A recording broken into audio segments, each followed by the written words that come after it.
ada di tengah-tengah kita, lebih utama dari segala sesuatu.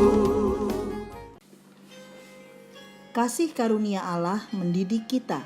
Karena kasih karunia Allah yang menyelamatkan semua manusia sudah nyata.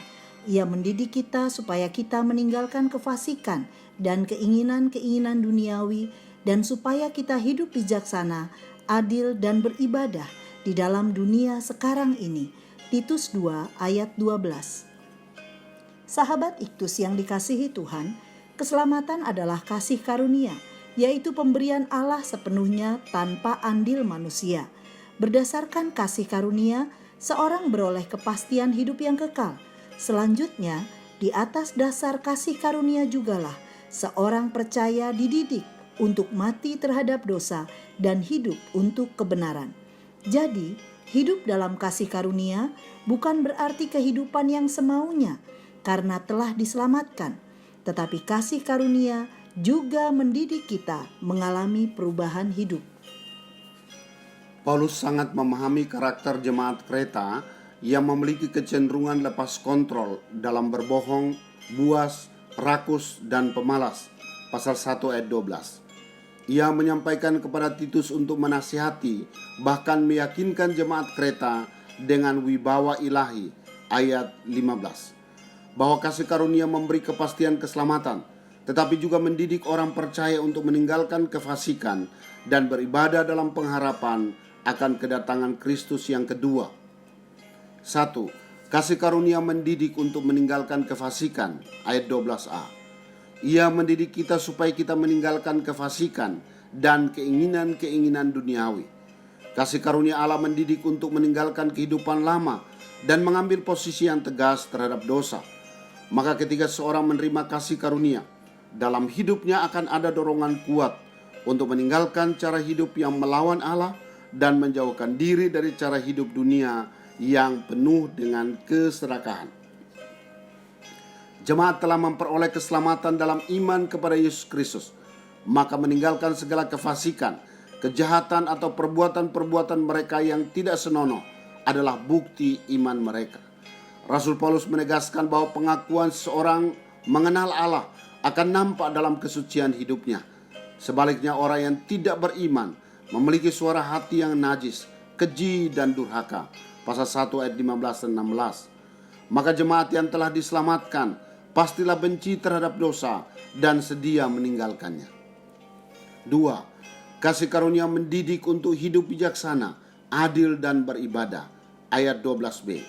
Supaya kita hidup bijaksana, adil, dan beribadah di dunia sekarang ini. Kasih karunia yang menyelamatkan akan mendidik orang percaya untuk mampu membangun hidup yang baru, yang memiliki 3 ciri utama, yaitu bijaksana, adil, dan beribadah. Inilah yang dimaksudkan oleh Rasul Paulus dengan kehidupan yang sehat dalam iman, pasal 1 ayat 13. Dan secara praktis, ia menguraikannya dalam pasal 2 ayat 1-10. Bijaksana berarti memiliki kemampuan untuk melihat mana yang benar dan yang berdosa, kemudian segera melakukan apa yang benar tanpa menunda waktu. Adil berarti memberikan hak yang seharusnya kepada seseorang. Selain itu, bersikap adil berarti berkata ya untuk hal yang benar dan sama sekali tidak kompromi dengan dosa. Sedangkan beribadah adalah mempersembahkan tubuh dan apa yang dimiliki untuk melayani dan mempermuliakannya. 3. Kasih karunia mendidik untuk hidup dalam pengharapan. Ayat 13 dan 14. Dengan menantikan penggenapan pengharapan kita yang penuh bahagia dan pernyataan kemuliaan Allah yang maha besar dan juru selamat kita Yesus Kristus. Ayat 13. Jemaat yang telah diselamatkanlah orang-orang yang mengharapkan kedatangan Kristus yang kedua kali. Pengharapan ini akan memberikan dorongan yang kuat untuk menata kehidupan yang bahagia dengan jalan hidup memuliakan Allah. Hidup dalam kasih karunia berarti meletakkan seluruh kehidupan di atas dasar pengorbanan Kristus di kayu salib. Ia telah memikul dosa kita di dalam dirinya, supaya kita yang telah mati terhadap dosa hidup untuk kebenaran. Inilah kehidupan umat yang telah dikuduskannya untuk hidup dengan cara rajin berbuat baik. Tentunya, rajin berbuat baik dilakukan dalam penantian akan kedatangan Kristus yang kedua, yaitu untuk menjadi kesaksian bagi orang yang belum percaya.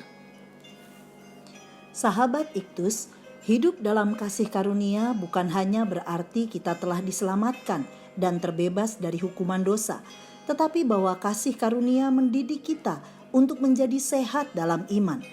Kita tidak menyalahgunakan kasih karunia dengan cara hidup yang serampangan, tetapi menjadi tertib dan tinggal dalam disiplin rohani yang baik, sehingga menghasilkan buah bagi kemuliaan Tuhan. Saya mengalami didikan Tuhan setelah hari pertobatan saya. Tuhan membentuk saya menjadi pribadi yang benci terhadap dosa dan sedia meninggalkannya. Bahkan saya merasakan bagaimana Tuhan memberikan kesukaan kepada saya untuk hidup sesuai dengan kebenaran firman Tuhan. Saya merindukan kehidupan yang memuliakan Tuhan. Dengan rajin berbuat baik, hidup saya dapat menjadi Injil Kristus yang terbuka bagi orang yang belum percaya. Sahabat Iktus yang dikasihi Tuhan, apakah saya mengalami kasih karunia yang mendidik saya untuk meninggalkan dosa? Apakah saya sehat dalam iman berdasarkan kasih karunia-Nya? Dengan cara apa saya hidup dalam kasih karunia untuk menantikan kedatangan Kristus yang kedua kali? Tuhan Yesus, jadikan saya seorang yang hidup benar di atas dasar kasih karunia-Mu. Hari pertobatan saya menjadi titik balik bagi saya untuk meninggalkan dosa dan hidup dalam kebenaran-Mu. Biarlah hari-hari hidup saya dipenuhi dengan perbuatan baik, sehingga orang yang belum percaya dapat mengenal Engkau sebagai Tuhan dan Juru Selamat melalui kesaksian hidup saya. Amin. Kasih karunia mendidik kita untuk rajin berbuat baik. Kristus ada di tengah-tengah kita, lebih utama dari segala sesuatu. Kristuslah yang harus ku beritakan hingga datang